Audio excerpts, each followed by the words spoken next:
सीख लेना ना दोस्तों।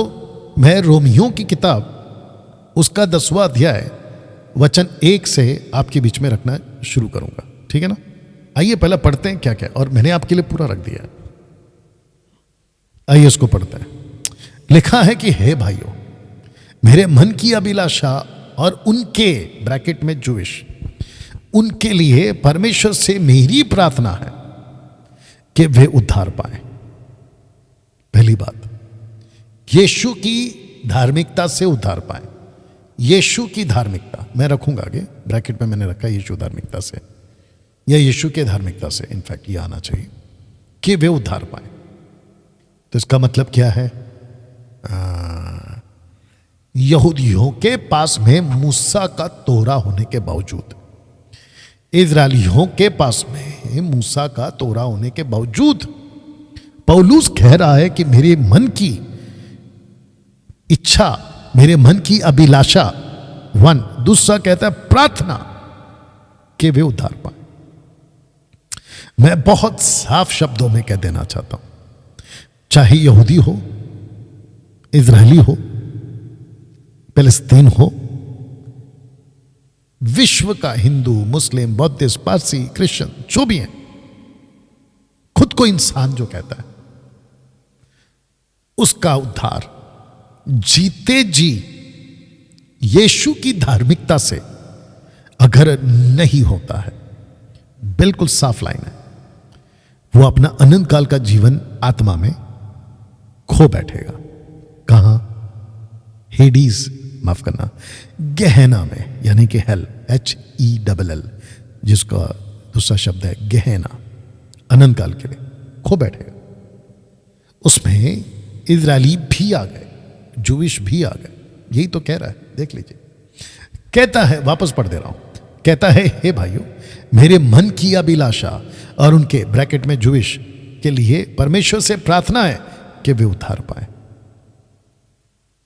और एक बोल दूं, लॉरेंस जैसे लोगों को, और जो जुडाइज्म की टीचिंग को प्रमोट करके मसीह की देह में घुसा रहे, बिल्कुल साफ बोल दूं, आपका तोरा और आपका तनाक मूसा के सिस्टम जो उस वक्त में दिए थे, टाइम बीइंग के लिए था, वो सब कुछ छाया है। द बुक ऑफ कोलिशियंस सब कुछ छाया है। एवरीथिंग वाज शैडो, बिकॉज जो रियल है वो यीशु है।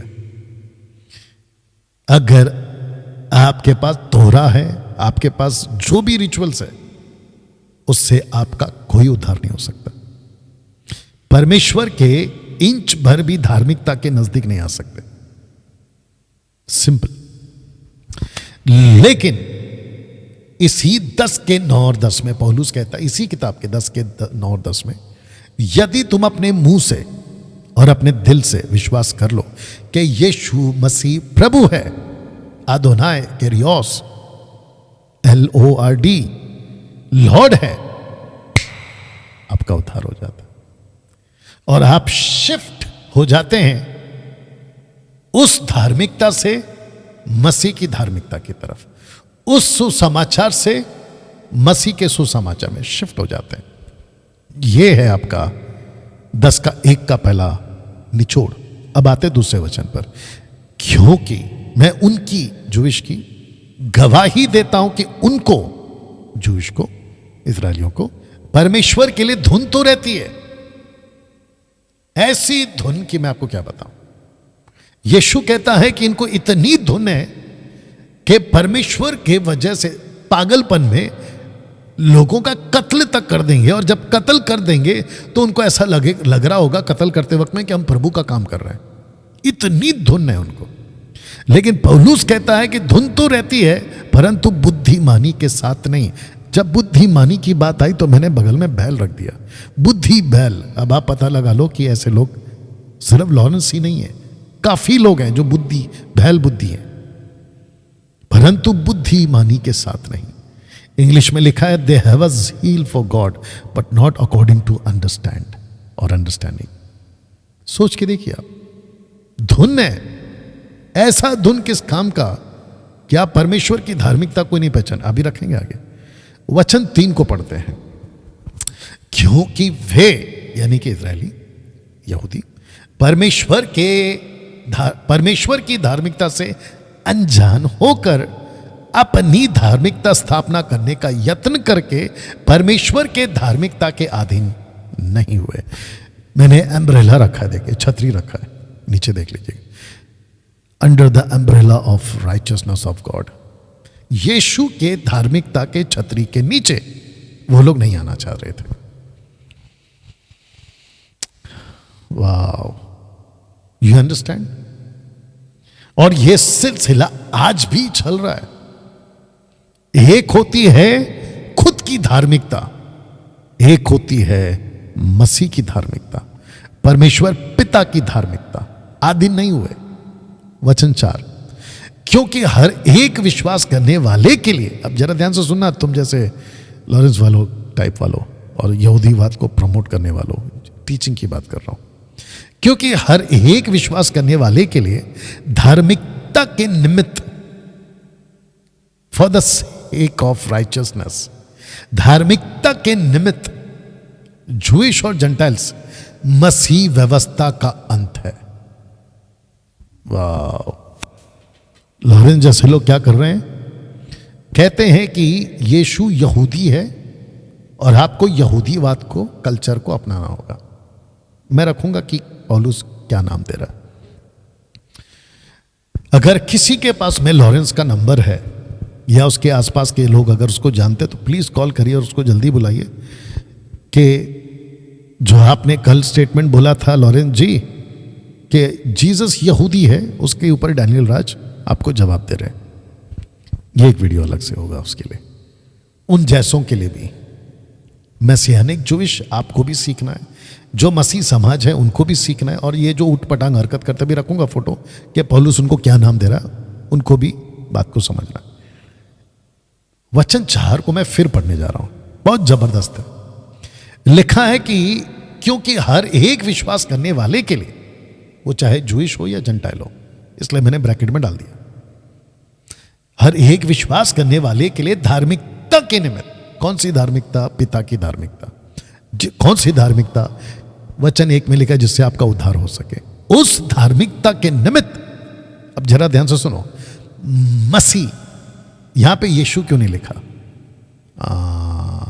यशुआ क्यों नहीं लिखा? यस्तुस क्यों नहीं लिखा? जीसस क्राइस्ट, यीशु मसीह क्यों नहीं लिखा? यहां पे मसीहा क्यों लिखा? याद आया कुछ आपको? क्योंकि ओल्ड टेस्टमेंट में मसीहा आएगा, मसीहा आएगा, मसीहा आएगा, मसीहा आएगा, और डैनियल ने तो खूब बोला है। You understand? तो मसीहा जिसको कहते हैं द अनॉइंटेड वन, जीसस के ऊपर पिता परमेश्वर का हाथ, पिता परमेश्वर का अभिषेक है। जैतून की पत्ती को कूट के निकाला हुआ तेल नहीं है, ऑलिव लीव को कूट कूट के निकाला हुआ तेल नहीं, पिता परमेश्वर की तरफ से किया हुआ अभिषेक। जैसे ही कोई मसीह में आ जाता है, व्यवस्था के 613 कानून उसके लिए कट। सीधा बोल रहा हूं, अगर किसी में दम है, मेरी इस स्टेटमेंट को बाइबल से क्लियर करके मेरे को गलत साबित कर दे। ओपन चैलेंज कि मसीह में होने के बावजूद भी आपको व्यवस्था पालन करनी है, और व्यवस्था में 613 कानून में दशमांश भी आता है। ये जो दशमांश के नाम पे अपनी अपनी दुकानें चला रहे हैं ना आजकल, मेरे को अभी किसी ने टेक्स्ट मैसेज भी किया था दशमांश के बारे में, कल किया था रात को वीडियो खत्म होने के बाद। कहा कि डैनियल भाई, जहां पे मैं रहता हूं उस क्षेत्र में पास्टर ने दशमांश के बारे में इतने सख्त कानून बनाकर लोगों पे थोपे कि लोग वापस संसार में चले गए। आप समझ गए ना संसार का मतलब? बताइए। इसलिए जीसस ने कहा लूका 17:1 में कि ठोकरों का लगना जरूरी है, परंतु हाय उस मनुष्य के पर जिसकी वजह से ठोकर आती है। कि भला होता कि चक्की का पाट उसके गले में डाल के उसको समंदर में छोड़ दिया जाता कि कभी वो ऊपर आए ही नहीं, मतलब वो कभी दिखे ही नहीं। ऐसा यीशु का स्टेटमेंट था लूका 17:1 में, पढ़ लीजिए जाके। ये ऐसे ठोकर के लोग हैं। तो वापस से कह देता हूं कि जिस दिन you come under the anointing of messiah, the anointed one, under his umbrella, आपका तोरा, आपका ओल्ड टेस्टमेंट का जितना भी सिस्टम है, 613 कानून सीधा कट। बताओ अरे ये बात समझ में? तो जितने लोग अभी देख रहे हैं, मेरी रिक्वेस्ट है आप लोगों से, प्लीज सीखो इस बात को, प्लीज इसको घर में फिर से पढ़ लेना, जाके बात को समझ लेना।